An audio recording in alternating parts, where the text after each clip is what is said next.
Welcome back, everyone. I hope you enjoyed your lunch and dessert and coffee if you had some. I do want to acknowledge we're having some internet issues on campus, and we are working on fixing that. But in the meantime, we're just going to proceed.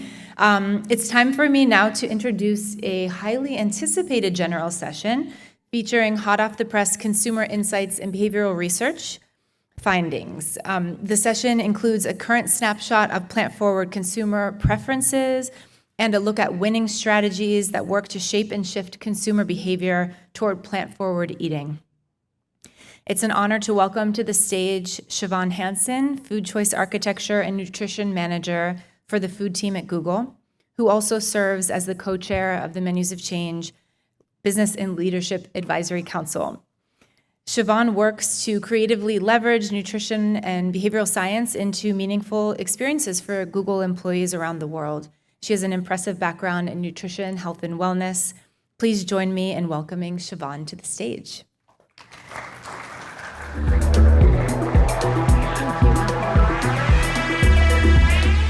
Thank you so much, Abby. Great to see everybody. How was lunch?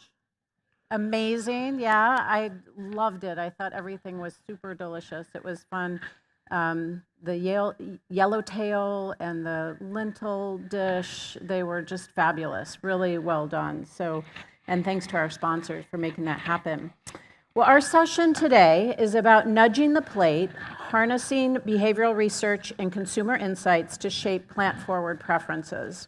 This is exactly what we're doing at Google, also known as nudging the plate, to help our Google community to thrive. That's our mission on the food team at Google, and to ensure also that a world is sustainably fed and nourishes humanity by 2050.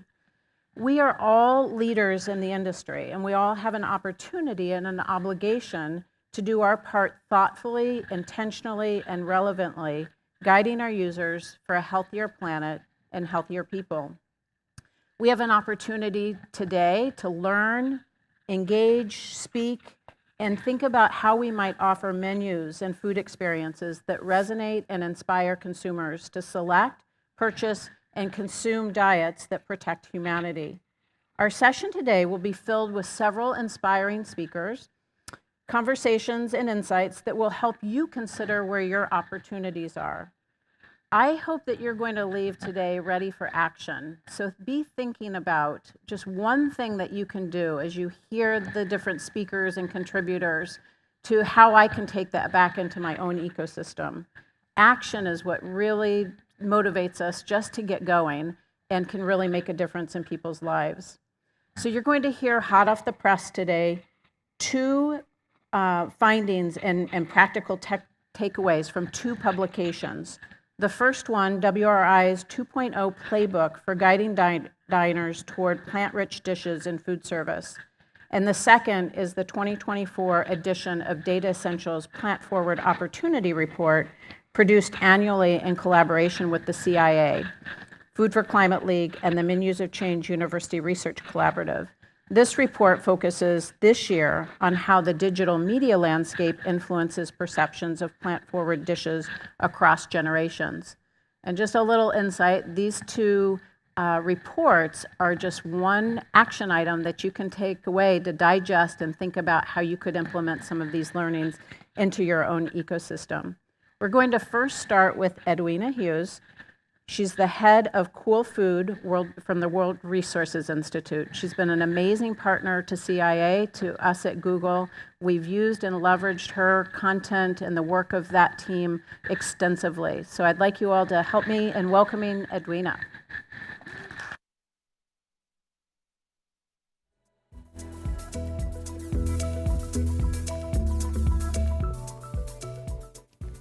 Hi everyone, I'm delighted to be here with you today to talk about World Resources Institute's new playbook for food service. My name is Edwina Hughes and I'm head of Cool Food, as Siobhan said. Cool Food is a movement of organisations that want to track and reduce the emissions from the food they serve. And Cool Food is a part of the World Resources Institute, which is a research NGO. And we are really serious about the climate emergency. And we use insight and research in order to tackle the climate emergency. So I'm here because food is one of those really significant climate issues, and it's a knotty issue. And I know that you're here because you're really serious about food, and you're really passionate about it. So you're thinking about amazing ingredients, you're thinking about inspiring chefs and responsible supply chains.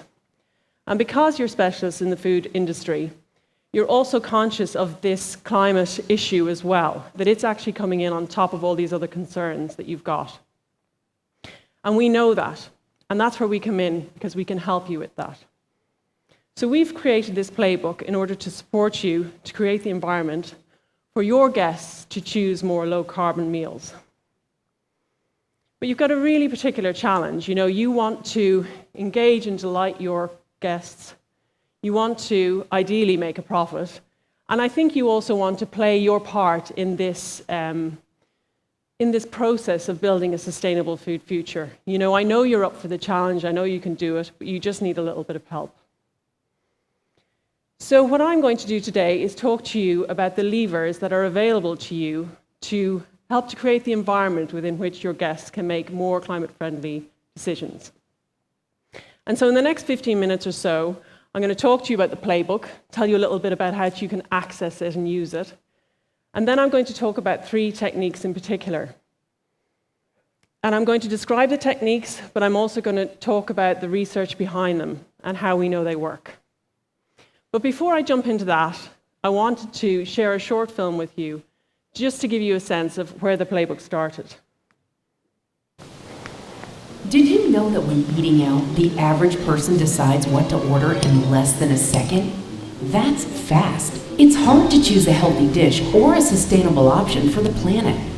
To help change behaviors around food, we present the Food Service Playbook for promoting sustainable food choices.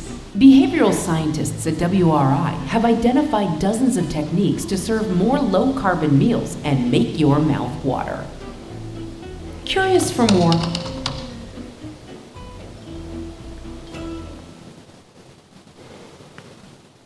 So there we go, just a little snapshot of why we created the playbook. And I think the idea was to create a resource that would be useful to you. You are critical to this challenge. And we really have been thinking about your role and your kind of part in this equation. And that's why we've actually applied our insight and research to this particular issue so that we can support you with this challenge. But I want to kind of tackle an elephant in the room, or a perceived elephant in the room. This idea of behavioral science. I've been talking to a lot of people in food service, and you're kind of nervous about it. You don't really like it, a lot of you. You kind of think maybe we're saying something that we're not. So I just wanted to kind of clarify what it is we mean.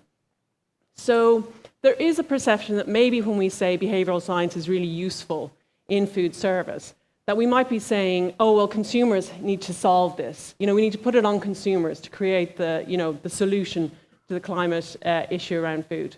And that's really not what we're saying. We know that we need to transform our food system, but to do that, we also know that we need really big actors to help us. So we need really big institutions and food service organizations to create the environment within which we can see consumers making the choices that they tell us they actually want to make. So it's all about that enabling environment for our guests. But consumers are central to this, and guests and diners and students, so anyone who's in the food service. And what are they saying to us? Do they actually want sustainable options? Well, Sodexo did a survey last year of US diners, and what they found was that 72% of Americans were saying that eating more sustainably is an urgent issue for them. And in addition to that, 46% of respondents said that actually they want brands to lead the way. So that's really encouraging, right? We've got consumers who want to do something different. So we just need to make it possible, right? Well, this really highlights something that Sarah Burnett said yesterday about this intention-action gap. I want to eat healthy and sustainable food, but I don't always do it. So what's going on? Well, I thought it might be helpful if I, created a memory, if you like, so a diner. So this is a kind of classic 1950s American diner. We have one in Dublin called Eddie Rockets. I'm sure you've got your own name. So I just wanted to paint a picture for you, imagining you're going into this diner and how are you feeling and what's going on. So for me personally, I'm walking through the door and I can hear 1950s rock and roll on the jukebox. I can smell fried onions on the air. I can see people eating burgers and fries. I definitely see some strawberry milkshakes. There's a real buzz around, there's a bit of a buzz in the air. The colors are really bright and engaging. And as I'm sliding into one of those lovely red leatherette sofas, my intention of eating a sustainable food option has gone out the window, and I'm definitely having a burger and fries. So I don't know if any of you feel like that when you see this kind of image, but, burger and fries every time when I see this. So what's going on? I wanted to make that really great decision, but all of these factors, the color, the smell, the environment, it all had an impact on me actually making a very different decision. And that's because those cues are really important. So if you, like me, were able to smell the onions or hear the 1950s music on the jukebox, you're not going to be surprised to know that we're not alone. People make food decisions in 3 seconds. And actually, some people make decisions in 1/3 of a second. So what I'm saying is that food decisions are very instinctive and very fast. So should we just give up? We just call it quits?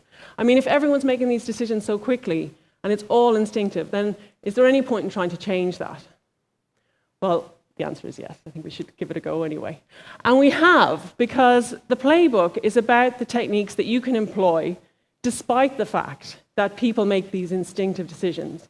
I think that's just the reality, that the part of our brain that makes these decisions is the emotional, and kind of instinctive, quick decision-making part. So what we've done is we've created an actionable resource for any type of food provider. And the techniques that are in there don't ignore this idea that food decisions are being made in the blink of an eye. They just work around it. So you might want to know, well, what's in there and how does it work? Well, we have 350 academic research papers that we have used to build the playbook. So I know what you're thinking. You're thinking, I have no intention of reading 350 academic papers, Edwina. And I don't blame you, because you don't need to. We've done that already. In fact, we've read far more than 350. And we've whittled it down to that 350 that were relevant, that helped us then to identify 90 techniques. There are these levers for change. But again, 90, that's quite a lot, right? Well, we thought we'd make life slightly easier for you again by then refining that down to 18 what we're calling no-regret techniques. So they're no regret because we think you should adopt them without hesitation. And so I know, again, 18 sounds like a big group, but I've run lots of workshops with food service organizations. And what happens once we start having the conversation is that you think about your brand, you think about your guests, you think about what else you're doing this year and where your budget lies. And very quickly, you get that list down to about 3 or 4 that you can really feasibly implement. So it's nice to have that set to draw from, but just to say we don't expect you to implement all of them at the same time. So when I say highly ranked by academic literature, I think that's pretty self-evident. It's the research is there and it suggests you should go for it. What do I mean by backed by expert industry? Well, what I'm talking about is the fact that we actually spoke to about 60 people from the food industry and asked them what they thought of the set and asked them to rank them in terms of feasibility. Because we know some ideas can be brilliant, but if you can't get them off the ground in your food service operations, they'll just stay a really great idea that never happened. So that just underlines the value of maybe focusing on these 18 particularly. In terms of how they are organized, the whole playbook is organized across 6 categories, 6 P categories. So we have price techniques, promotion techniques, presentation, placement, people, and product. And so the 18 no-regret techniques are organized across those 6 Ps, just like the rest of the playbook. Color-coded as well, so really very easy to navigate, if you don't mind me saying. But I would definitely think about how you want to use these. So you can stick in one lane. You can look at all the presentation techniques together. And that makes sense. If you're doing a big overhaul of the language on your menu, those techniques, you should try and do them all together just to be more efficient. But if you're going to go from, kind of from inception to marketing, you're going to want to look right across that group so that you think about the ingredients in the kitchen, then you think about how it turns up on the menu, and then you think about how you're marketing that item particularly. So there's no right way to do it, but just to think about these 18 particularly. So now I'm just going to jump into these 3 techniques that I will describe in a bit of detail and talk about a trial that supports them and turned up in the playbook. So I'm starting in the kitchen, then I'm going into the dining room, and then out to the marketing and promotion. So this technique is a product technique, and it's about ensuring the appealing ingredients are visible. And so the objective of this technique is to reduce the amount of meat or fish in a dish and to increase the vegetables or plants. And so what's really important about executing this technique is visibility of all of the ingredients and spreading them out evenly so that your guest is still getting a taste of the premium item in every bite. The trial that sits behind this was a trial that took place in the Netherlands, and it was in 6 corporate canteens with 6 gourmet sandwiches. And so what the chef did is they took out between 20 and 50% of the meat and fish, and they increased the vegetables and the plants by 200%. And what was found was that the meal satisfaction did not go down. So with the original set, 70% of people said they would reorder the sandwich, and after the changes were made, taking the meat and fish out, 20 to 50%, 75% said they would reorder. So no statistical significance, but a slight increase. So all of that is just to say that you can make these changes and still delight your diners. So the next technique I'm going to talk about is in the dining room. And this is another product technique. I'm mad about the product techniques. I think they're the quickest route from what are you serving to reducing the climate impact. And ultimately, that's what we want to get to. We want to help people to make choices that are less climate impactful. So the product techniques are brilliant at that. So in the dining room, this technique is to increase the ratio of plant-rich to meat-based dishes on a menu.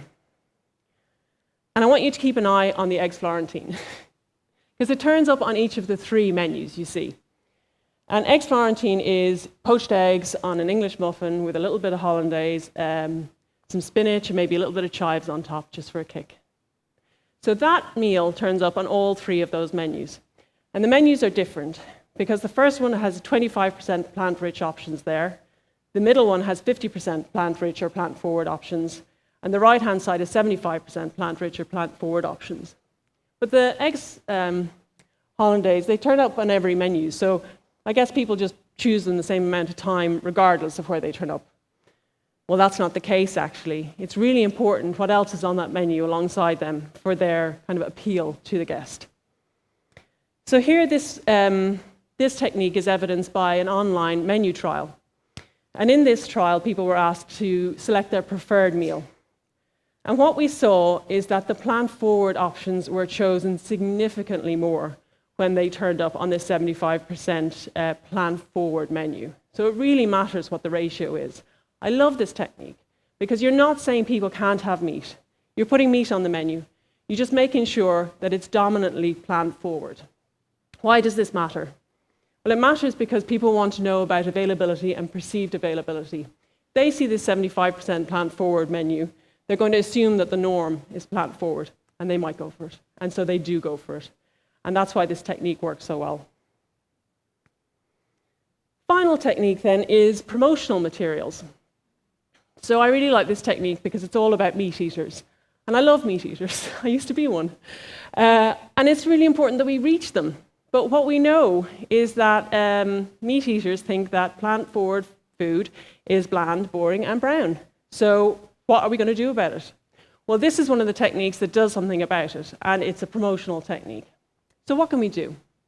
Well, we can think about the taste and flavor of the meal and make sure that we publicize it, and that's what this technique is all about. But maybe you would think, oh, well, look, we'll just make it delicious and people will pick it. But if you're a meat eater, you might not even reach that point. You know, you might not get to taste it because you haven't picked it. And if we describe it really well in the menu, that might help it as well. But this is almost just one step back again. It's about making sure that people get this message that the plant-forward option is actually delicious. And so making sure that that turns up in marketing material is really important. And so this technique is the most powerful technique in the playbook. And our example here is from Max Burger, who are a restaurant chain in Sweden. And so they applied these messages, the green option tastes good, to plant-forward options on their menu. And what they saw is that sales increased by 10% on these items. So this is really pleasing, isn't it? Because basically you're promoting these plant-forward options and you're seeing your sales increase. And so that sort of suggests to us that actually you can do this, you can boost the appeal of these dishes and also enjoy this kind of uplift in sales. So those were the 3 techniques I wanted to describe to you. In terms of other items in the playbook, for those of you who really love the idea that there are 90 techniques in there, and there must be someone out there who loves that idea, there are 33 other techniques that are promising. When we say promising, we mean that the academic literature has really backed them, but that the food industry hasn't yet loved them. So have a look at them and see what you think. If I could leave you with one thought, what I would say is that you've got these techniques at your fingertips. They already exist. Our Cool Food community are using them, and our early adopters have seen emissions from food fall by 10% already. I would encourage you to accelerate, double down, go even faster. We need to make more progress, and you're the change makers who can make this happen.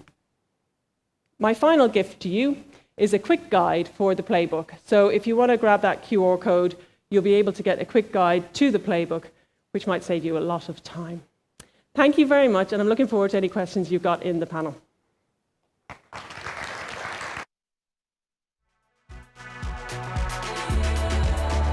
Thank you so much, Edwina. That's great. Thank you to you and WRI for making Lovers of Change more accessible to us. I think that was great. Again, a very early and quick action you all can take, which is to look at those 18 no-regret techniques. I think that was super clear.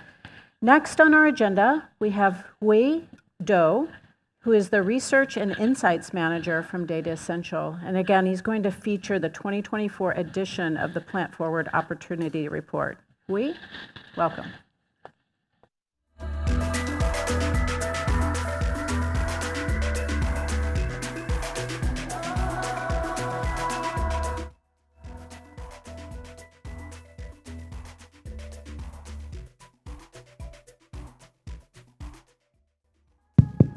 There we go. Oh my goodness, technology. Hi everyone. Thank you so much for willing to look at me struggle with new technology. Thank you so much for having me speak today. I know it's the afternoon and we've all just had lunch, but I'm really excited to be here on behalf of my company, Datassential. We are a leading market research and intelligence platform focusing on all things food and beverage. And I'm also excited to share insights from this year's 2024 Plant Forward Opportunity Report, which has been a long-time collaboration between my company and various members that you've heard from already throughout the last 2 days, so the Culinary Institute of America, the Food for Climate League, and the Menus of Change University Research Collaborative. And what this report is that we try to explore American consumers' lifestyle habits and attitudes towards plant-forward cooking and eating. And every single year, we've been able to maintain a firm pulse on consumer attitudes and perceptions about plant-forward diets. But this year, we wanted to do something special. We wanted to explore a new and different angle in addition to our post-checking goals. We wanted to explore also the role that digital media platforms, which is encompassing of everything from traditional broadcast media and news media to social media platforms like Instagram and YouTube and TikTok, and explore the role that these platforms play in shaping consumer expectations and their perceptions around plant-forward foods. So a few methodology notes about our research process before I begin sharing our insights. This was an online survey of over 1,500 US consumers representative of the general population, was fielded between April 4th and April 11th of 2024, so just 2 months ago. And it encompasses consumers across all generations, from the youngest of Gen Z and 19 years old to boomers and above.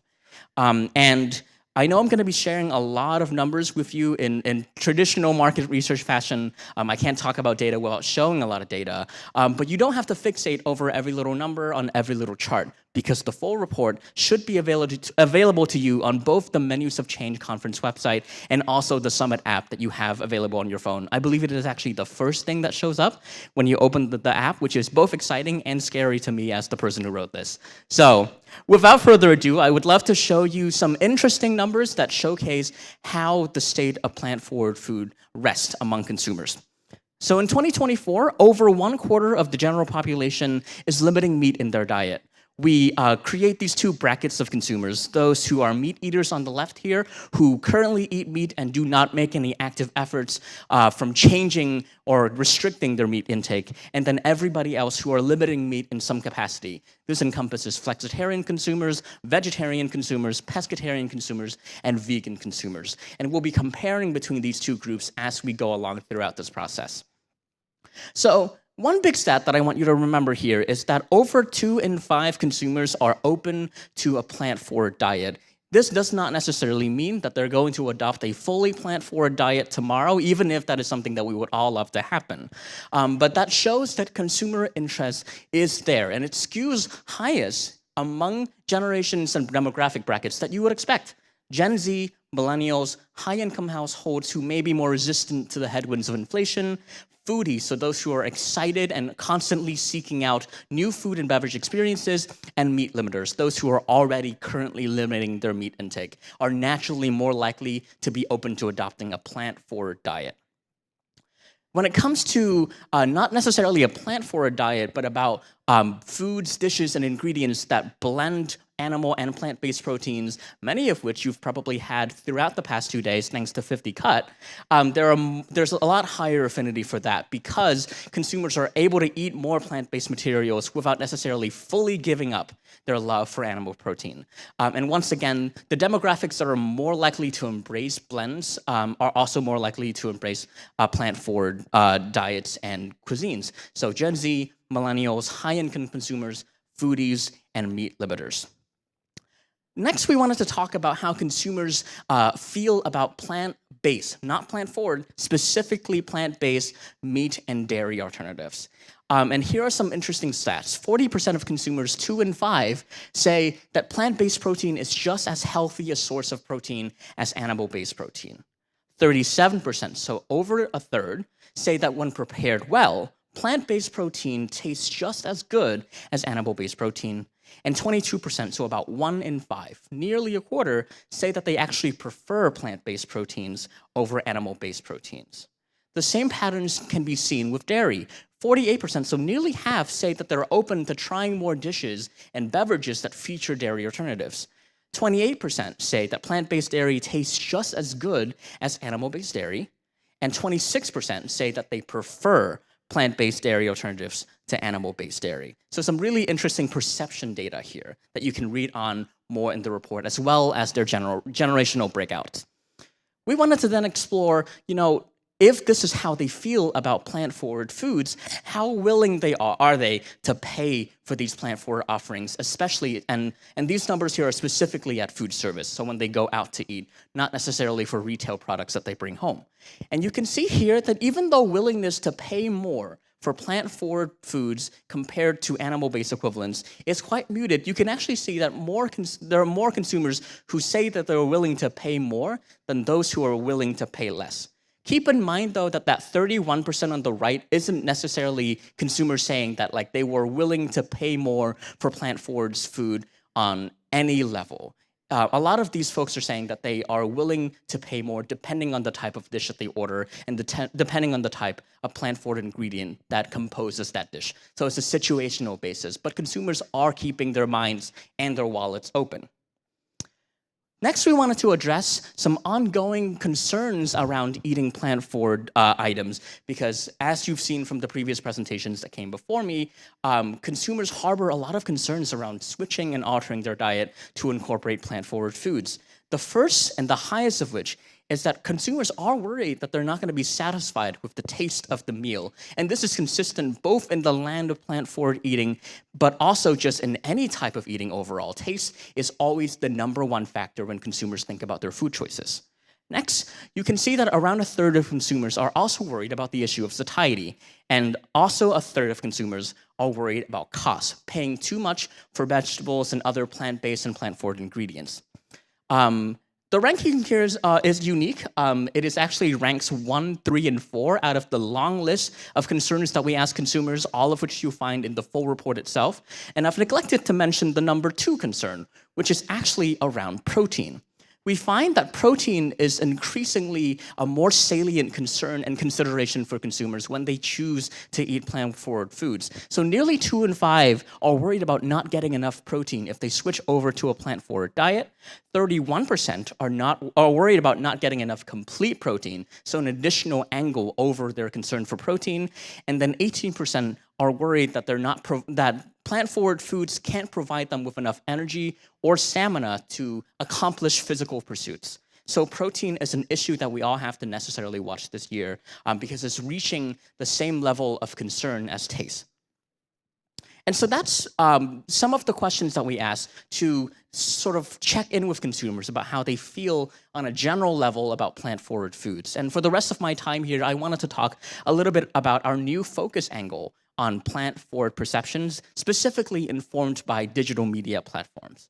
Like I mentioned at the beginning, this is a broad definition of digital media, which encompasses both traditional broadcast and news media as well as social media platforms. We keep it broad to just see and sort of feel how consumers are perceiving plant-forward foods based on these new influences. And here's an interesting stat for you. We can tell from the findings of this report that digital media actually has a really great level of influence and persuasive power over consumers' health, wellness, and food choices. So for example, 65% of consumers, especially Gen Z, millennials, foodies, meat limiters, and folks who are already using digital media to learn about food and beverages, have been influenced by these digital media platforms to make any dietary change.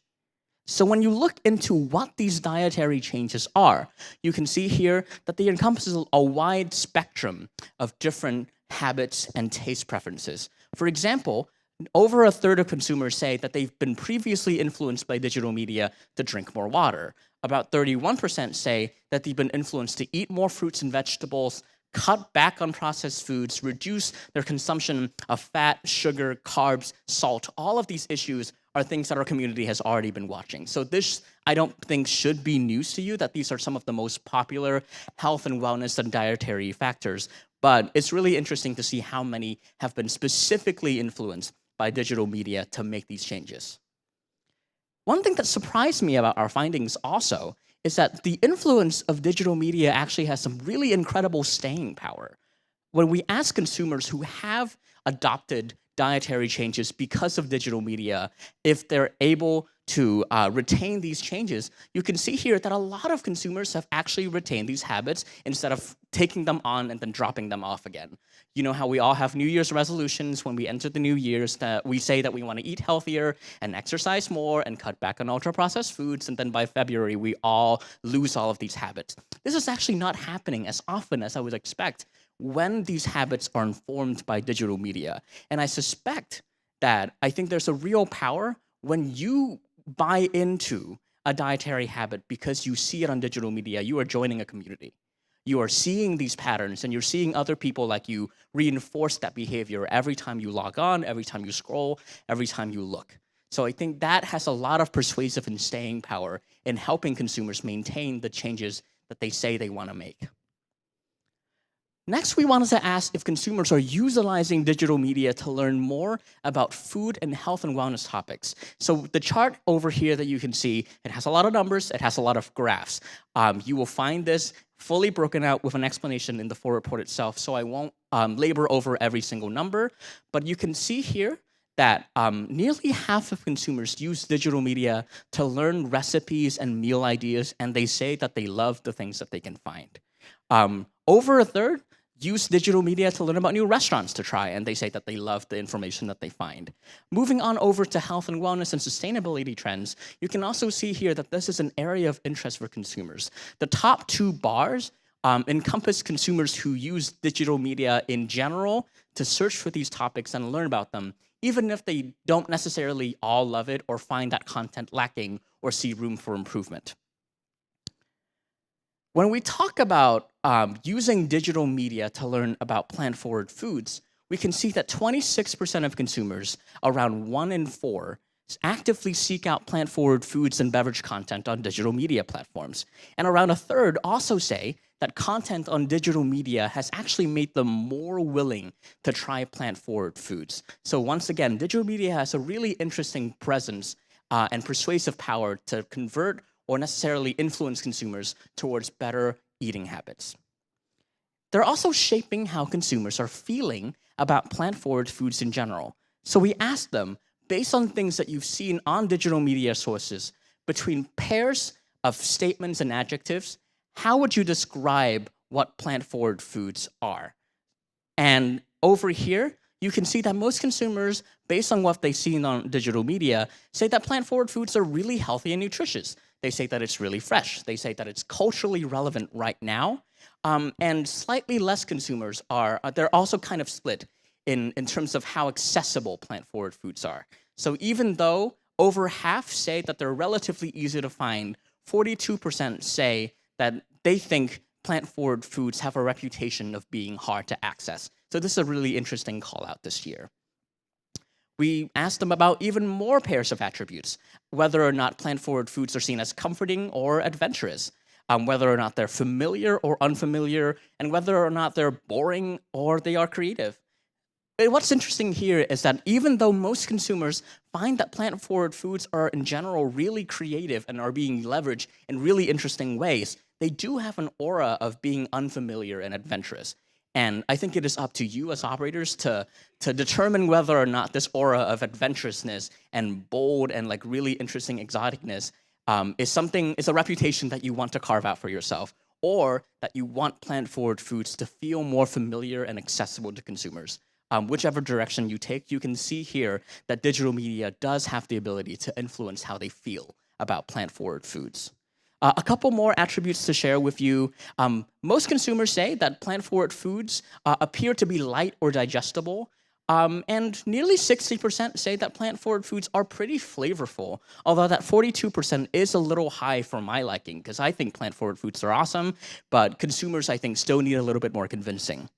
And then finally, plant-forward foods do unfortunately have a halo of being expensive. Over 2/3 of consumers say that based on what they've seen online, plant-forward foods do have a reputation of being more expensive. But there is a real opportunity here to leverage these platforms further to convince and influence consumers. You can see here the top 3 bars encompass consumers who are already using digital media to learn about plant-forward foods or those who might be interested. So that's nearly 2/3 of consumers who are already tapping into these platforms in some way or might be interested. So where do we go from here? What strategies can we leverage to make sure that this process is even more effective? Edwina has also already given you some amazing playbooks and tooltips, and a lot of what she says really plays in here. And I'm gonna really quickly share out some ways that you can leverage digital media at any operation to make this process better. One, meet consumers where they're at. Consumers prefer video and image-based platforms when learning about plant-forward foods, so leverage platforms like YouTube, streaming and cable programming, Facebook or Instagram to share beautiful images and videos of plant-forward cuisine. Next, consumers love information and they love recipes. They want to know concretely what they can do to improve their diets or incorporate more recipes or more plant-forward foods into their diets, because not everybody's a master chef, and sometimes they need a little bit of guidance. So recipes are a really great way of getting there. And then finally, leverage expertise. Nutritional experts and professional chefs are well trusted by consumers to provide information and interesting advice on plant-forward living. So meet consumers where they're at, notice their concerns, leverage the positive and flavorful traits of plant-forward foods across all of your digital media and your digital programming. And I think we have some really interesting strategies to influence consumers towards embracing plant-forward foods in the future. Thank you so much.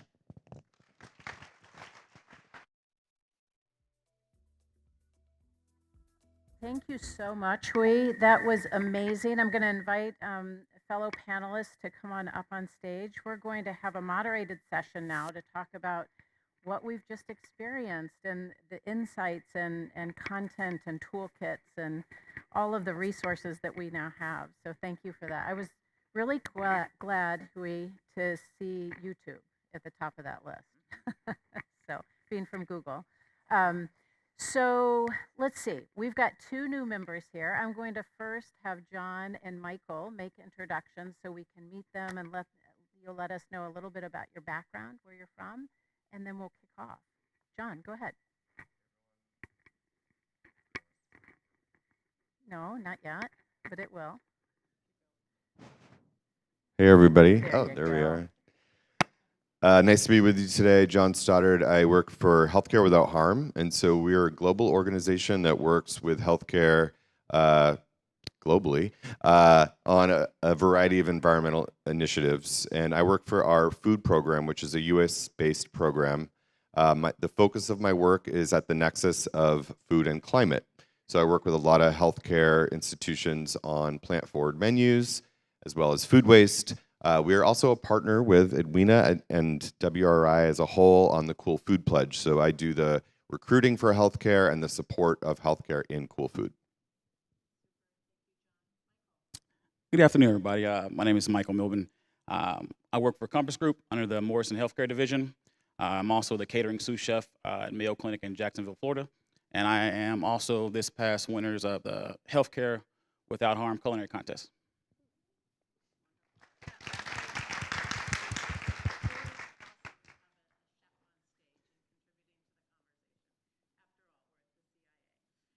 So John, I'm going to start with you. I want to just have you tell us a little bit more about the healthcare sector. Oh, you can't hear me. Oh, okay. Tell us a little bit more about the healthcare sector, its uniqueness, and the work happening around the plant-forward movement in a patient setting. Sure. Yeah, so for me, I think healthcare is unique because they are really on the forefront of climate change. So any weather-related issues, flooding, et cetera, that happen, heat-related issues, healthcare are seeing those folks. They're also vulnerable because, if they're, again, issues related to weather, et cetera, they could be shut down. So this is a very real problem for healthcare. So I see, especially healthcare facilities in our network, really taking climate change seriously. And so food is in scope 3. So if they're looking at their emissions across the board and wanting to address scope 3, food is one of those low-hanging fruits, forgive the pun. And so I've seen, we can see from the Cool Food folks in healthcare are doing great when you're looking across at the different sectors. They're really motivated to do this work. So, healthcare can be very similar in some ways to a restaurant. They're essentially, in the US, running restaurants. If you go and, visit a hospital, you might go eat in the cafeteria. Those are run just like businesses, and I'm sure Michael could tell you all about that. Patient feeding is a little bit different. For example, we work with the Veterans Health Administration. And so sometimes in a patient setting, there's not as many advertising opportunities. You can't use the nudges that Edwina was talking about.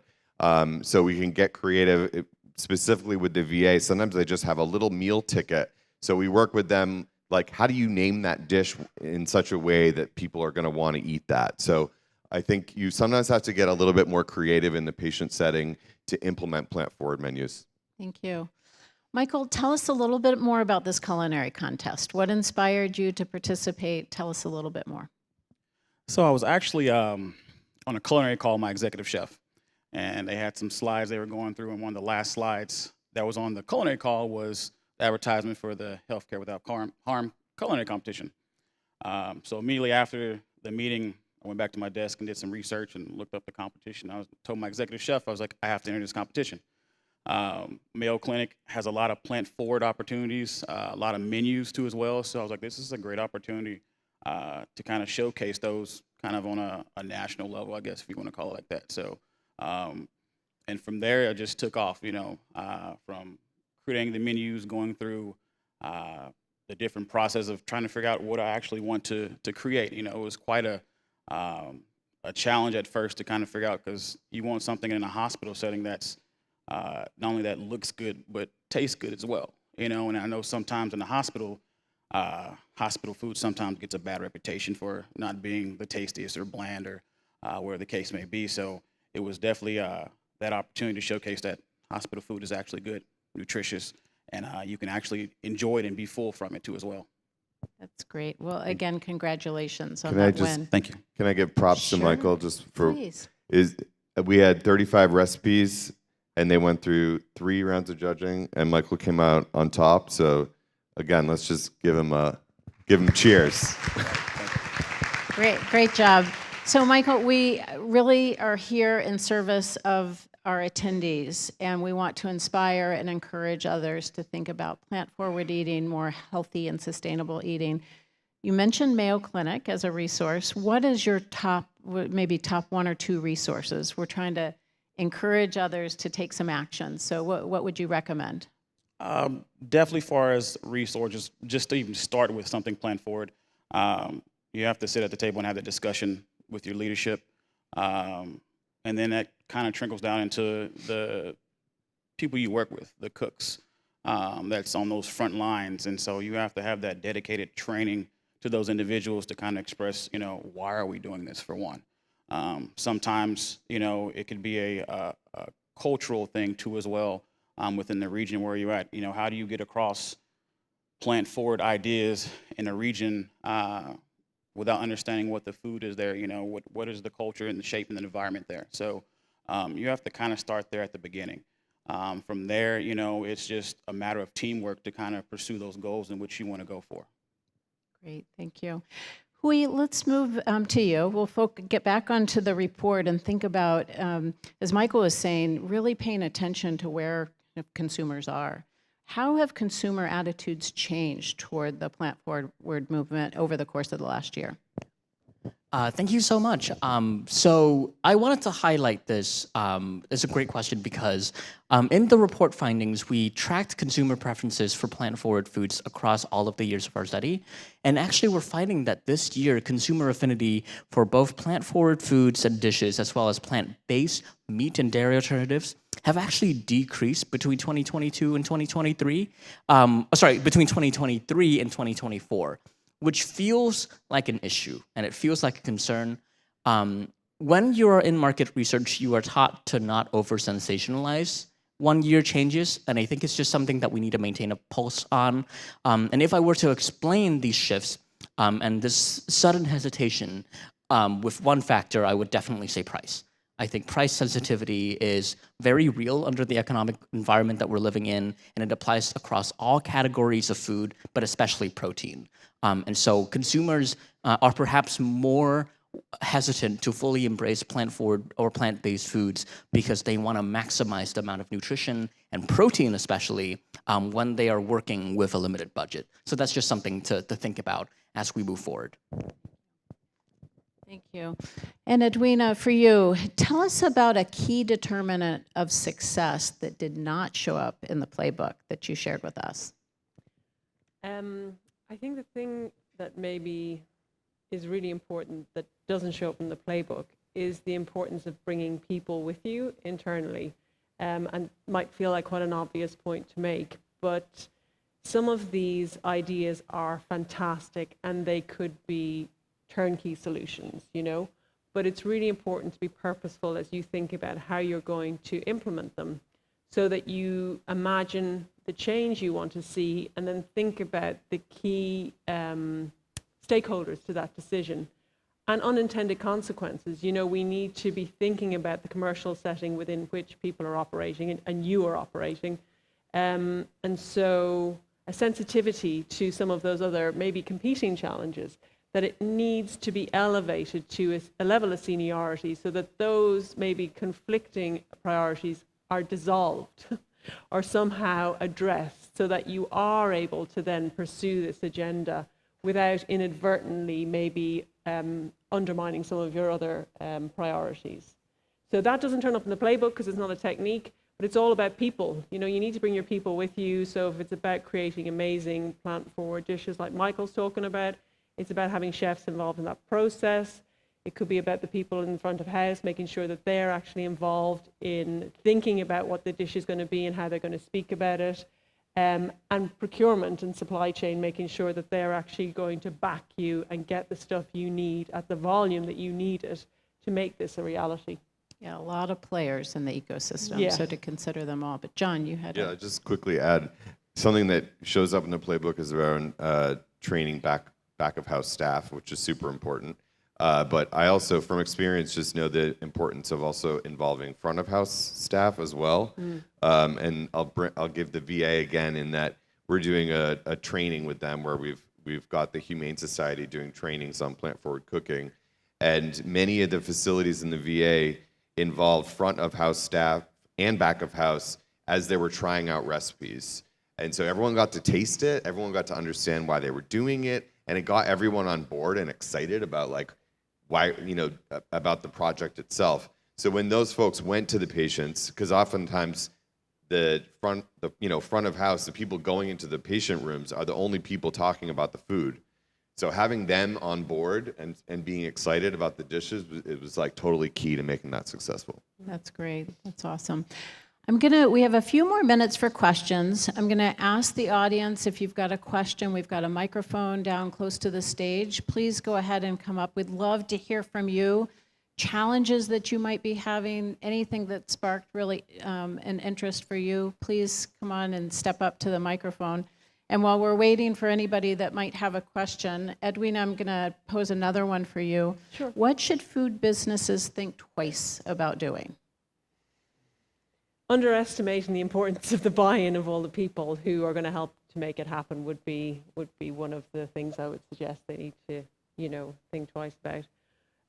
The other useful thing in the playbook, which is available to download online at the moment alongside the quick guide, which I didn't mention in my presentation, but in the playbook you'll see the techniques mapped out. So you'll see the ones, the no regret ones, they're the ones to start with. They are the low-hanging fruit. They are the ones that the academic literature and the experts from the food sector said are feasible. So, you know, I would encourage you to think about the things you're already doing, because I know you're doing lots of stuff already, and just do more of it. If you think it's working, do more. We just need to accelerate and really just build on the progress that we've made to date. Hopefully you can get some inspiration from the playbook. There might be some additional things you can try in there. But yeah, that would be my suggestion. Don't spend time on some of the ones. If you know they don't work, don't try it. You know, don't waste your time. And just to build on that, do more, but also share more. And I think that's a unique part of this community. All of the collaboratives that are offered through Menus of Change to come together to share, I think is just such an important part of this journey for all of us.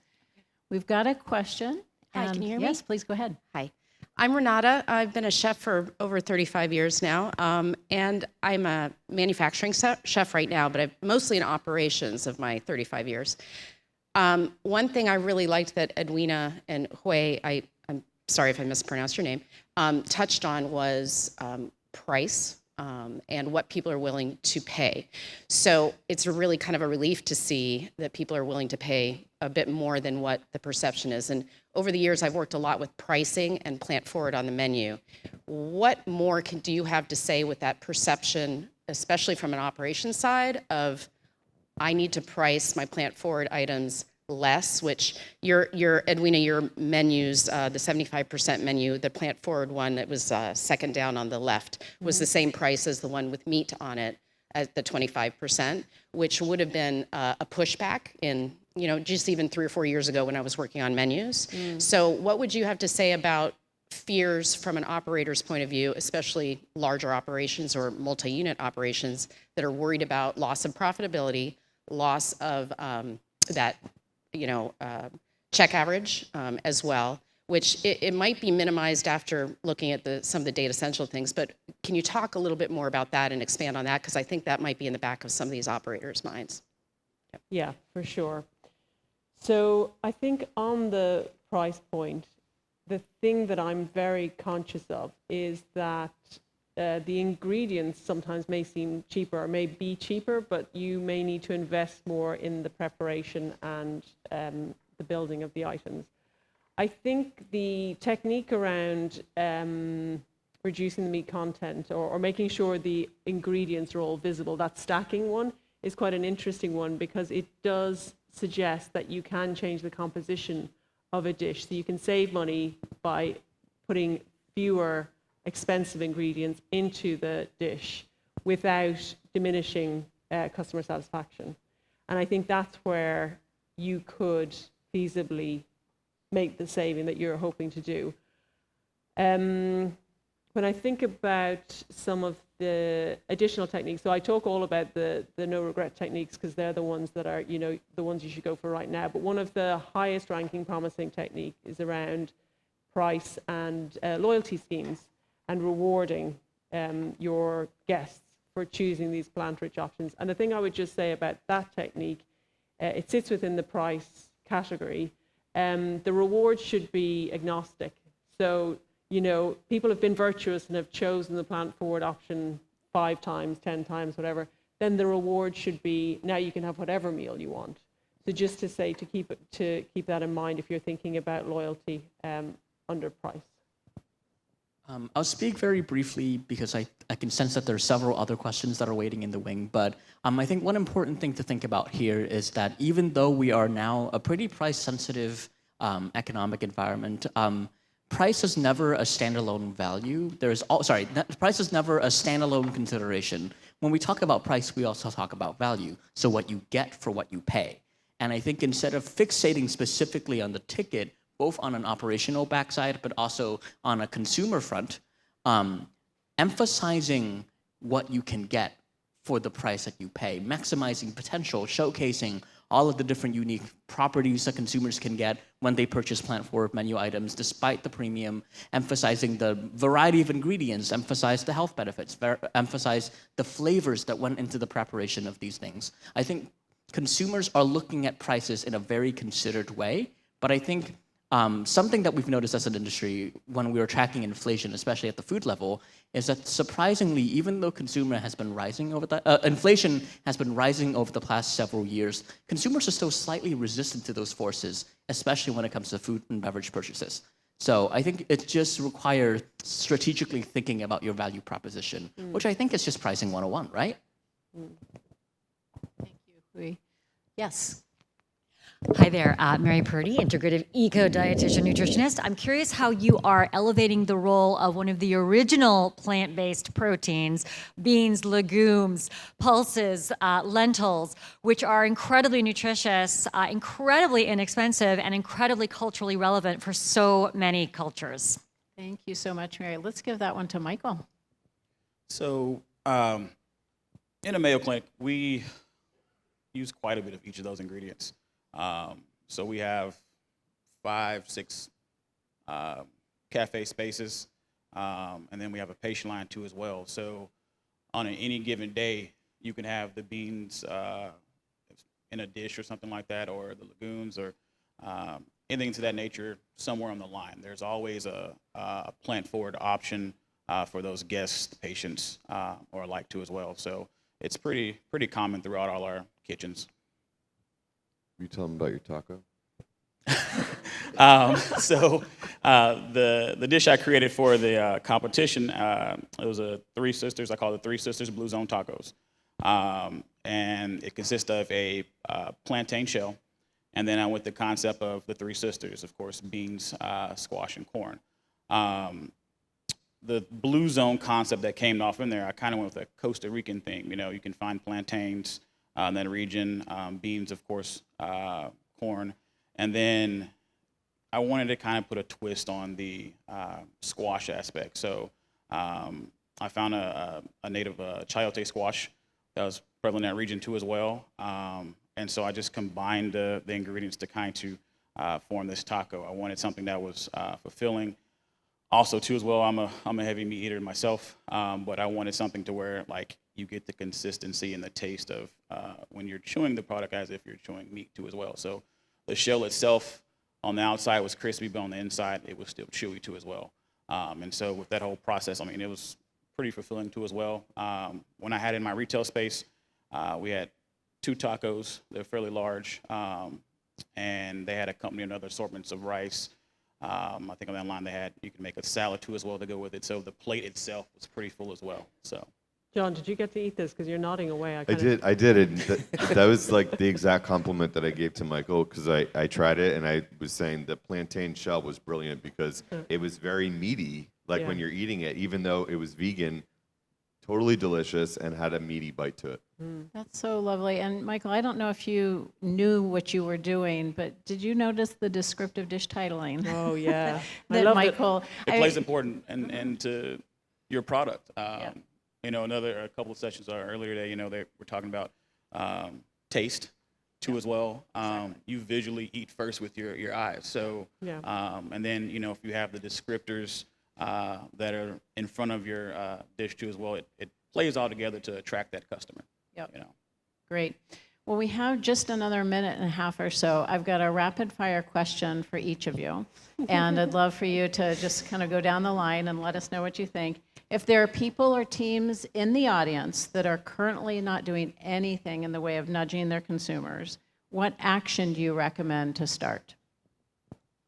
I feel compelled by the focus of this year's research to say tap into your digital channels. I feel like if you're an operator, you're already feeling compelled to use social media in any sort of promotional way, but being really intentional and seeing that as a really interesting educational opportunity in addition to a branding and marketing strategy can, I think, elevate both just the general like nexus of plant-based foods and plant-forward foods, but also elevate your status as a brand and your standing among your consumers, whether loyal or new. Thanks, I've got one. I think the thing I would say is think about your meat-heavy dishes. So we've been talking a lot about plant-forward dishes, and they're fantastic, promoting them and making them sound, taste, delicious. But ultimately, what we want to see is people eating more of the low climate impact foods. We want to see people eating more of the low climate impact foods and fewer of those high climate impact foods. And so starting with those really meat-heavy dishes and thinking about what are the little tweaks that you can make. So we've talked about blending a couple of times, but just think about portion sizes as well and what else you could replace and bring into the dish. Because if we only focus on the plant-forward dishes, we're not going to make it. And as I said, we do need to really accelerate. And so having that dual focus is super important. Yeah, the first thing I advise hospitals to do is look at their lowest selling meat dishes and just eliminate them. Yeah. And then the second thing is to just evaluate names. Do you have vegan and vegetarian, meat-free all over the menu? Get rid of those. Talk about what's in the dish instead of what's not in it. I would definitely say don't be afraid to try. I know in these kind of concepts it can maybe be a little bit nervous to try to push forward a plant-forward initiative or something like that because of maybe the feedback from customers. But you have to try at some point. You know, don't scare to step out of that zone, that comfort zone, and have fun and be creative with what you want to produce. Okay, well, I think this panel has given us amazing resources, guidance on actions, next steps, and I just want to thank each of them. Thank you all for listening and for leaning in and asking questions. And let's give them all a round of applause. Thank you.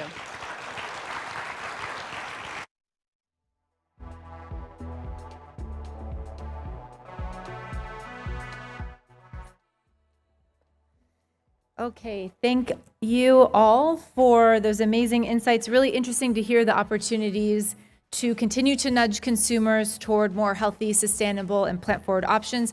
And also interesting to hear the continued challenges we face in convincing consumers that plant-forward options are just as, if not more delicious than the alternatives. So a reminder that the Plant Forward Opportunity Report and all the presentations are both on the website, the Menus of Change website, and on the app. Many of you asked some questions in Slido. There were 7 or 8. So please find the panelists and presenters in this next networking session. Just go ahead and ask them questions directly. Because of the internet glitch issue, we were taking questions up here. So apologies for not getting to all of the wonderful questions that you had. We are nearing the end of the summit today. We will have a brief break and meet back here at 3:30 for our final session. Just a quick reminder about how much we value your feedback. So please take a moment to fill out the post-event evaluation. You can find that in the app in your final details email. And it would be really great to also hear the 1 or 2 actions that you're going to take and do at home so that we can track that and also start to understand the impact of gathering us all together here today. And just a reminder, this last, it's the second to last time for us to connect among the attendees. And this is just a reminder that we are all here wanting to make change in the industry. So if you haven't yet met some new folks, I encourage you to introduce yourself and to find some new fellow actors in your change-making journey. So we'll regroup here at 3:30 for the premiere of Hope in the Water, and enjoy the break.